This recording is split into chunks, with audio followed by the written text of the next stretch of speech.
Hi, welcome to the State Senate. My name is Tim Cullen, and I was a state senator here 2 different times. This is State Senator Dale Schultz from Richland Center. Welcome you all. This is a beautiful chamber. It's your chamber, and we just get a chance to, you think about it, to work in a beautiful place like this was a great honor. I'm a Republican, and Tim is a Democrat. Well, I was the Senate Majority Leader, and I had the authority to pretty much run the place the way I wanted to, but I was always looking for Republican votes on bills. Now these days, you see a lot of fighting on TV about politics.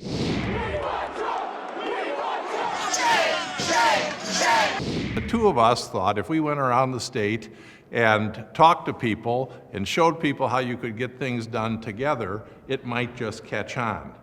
I feel comfortable saying I'm a Republican because I draw my inspiration from real Republican leaders. Abraham Lincoln, Teddy Roosevelt, and then of course Ronald Reagan. He's a guy whose temperament, whose vision I admired.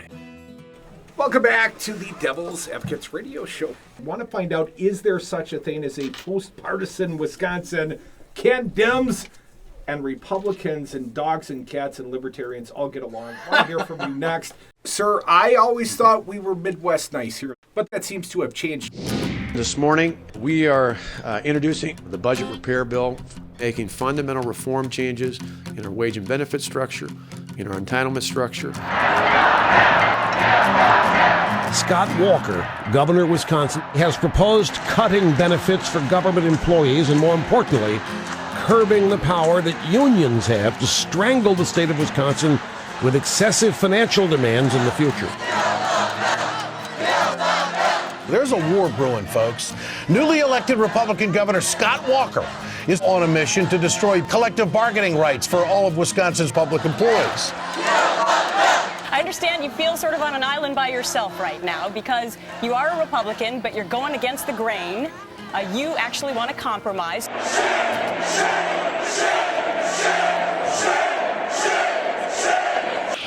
I was shocked and taken by surprise. I mean, I was a participant in the campaign, and I don't remember this issue ever being discussed or talked about. Is it fair to say that the policies of Scott Walker have changed the trajectory of how we deal with our neighbors here in the state of Wisconsin? Look at the 12 governors that preceded Governor Walker, from Walter Kohler Jr. in 1950 all the way to Jim Doyle in 2010. 6 Republicans, 6 Democrats. Regardless of party, they all governed somewhere near the center, all of them. Going back 100 years, we've never had one party in control of the government following the census until 2011. You can go all the way back to 1900. I know where you're coming from on all of this, but you look back at this year, you have right-to-work legislation, we have this historic repeal of prevailing wage, university tenure taken out of these statutes, a statewide expansion of school choice. Is there any governor in the country who's had a stronger or broader record of conservative reform than Scott Walker? And this guy has been looked at from every angle possible. He's united the Republican Party in the state. I think there probably isn't a better governor is he perfect? Yeah, well, no. Well, here's the thing. I mean,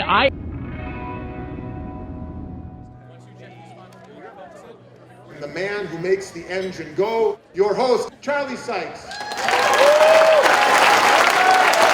I really come here to listen to Charlie so I can get the real story.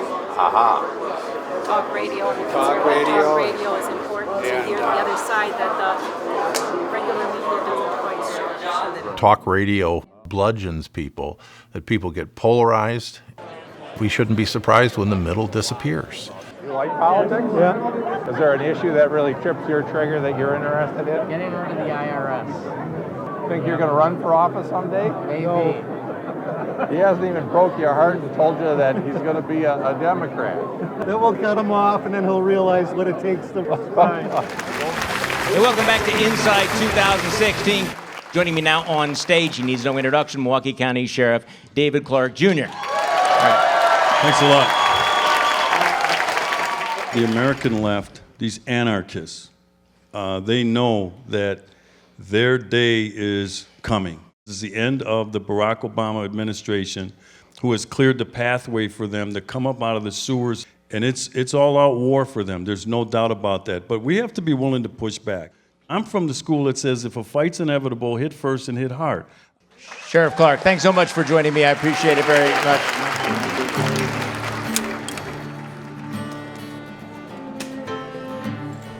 I think an enormous number of voters are just astounded at what's happened in Wisconsin. They can't believe it. It's not the Wisconsin they've known for the previous 60 years.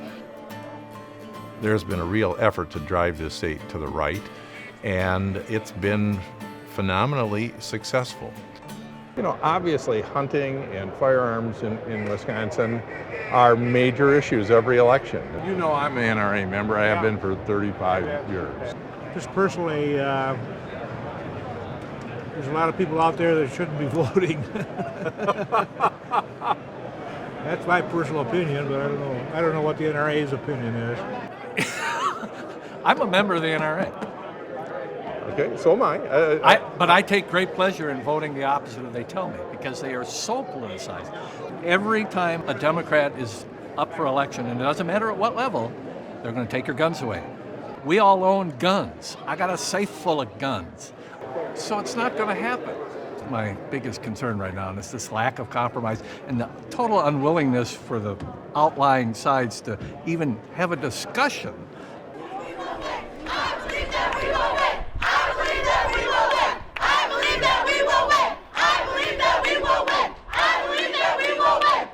Scott Walker got me into organizing because of all the devastating cuts to our education. I went to Milwaukee Public Schools. I battled through 50 people in a classroom, sharing books, and now I'm seeing our public university here being defunded, and with tuition hikes mean fewer people of color coming to our schools, because as we know, the middle class is majority white. Did you know that less than 1/3 of black males graduate from UWM within 6 years? Sadly, I did know that. Are you a little bit hopeful? I think that we can still achieve social justice through peace. Might not happen today or tomorrow. We have a disconnect between what the people want and what the politicians are doing. People are upset. They don't feel like they're being represented. They don't feel like the process and the people populating it are there to serve them. Those of you who are feeling apathetic about politics, we'll find out why, and we'll get back to this and more on the Eric Vaughn Show on 860 WNOV, The Voice. What happened to the Wisconsin where people worked together, got along, you know? When America was great. When America was great, yeah. We're interested why they feel the way they do at a time when so many people feel so disaffected. Mm-hmm. Apathy is the word of the day. But let me grab a couple calls here. 444-5250 is our number. Craig, good morning. Welcome. Morning, Eric. Hey, buddy. How you doing? Yeah, I just called primarily because I think the criminal justice system is biased, we know, and it doesn't hold people accountable. I haven't heard any candidate really address what happened with Trayvon Martin and what happened with my son. Craig? Yeah. I'm Dale Schultz. I'm the guy you met on the radio the other day. Pleasure to meet you. Yeah, this is Corey here. So this is a picture that we had on his program for his funeral. A young African-American child can be, a 4-point student and 16 years old. And then he goes into a store with the intention of shoplifting some alcohol, right? And this child makes the right choice and gives him his merchandise back, and then gets scared and grabs his debit card and tries to run out the store. And 3 adults attack him and choke him to death. As a father, you don't know how you're gonna respond when you hear that's what happened to your child. This is the Constitution that Corey had in his pocket the day he was choked to death. Where in the system is a person supposed to find justice? Where is it? And where's the leadership? I hope and pray before this final election that you will hear something that gives you comfort and hope again. Pleasure.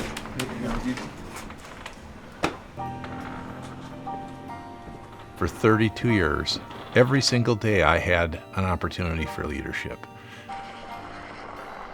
If I had a regret in office, I wish I'd stood up and spoke up more forcefully sooner. Because that's what people are mad about. They're mad about people not doing what needs to be done and showing leadership. Our task is to find a way to solve these problems together, and we need each other.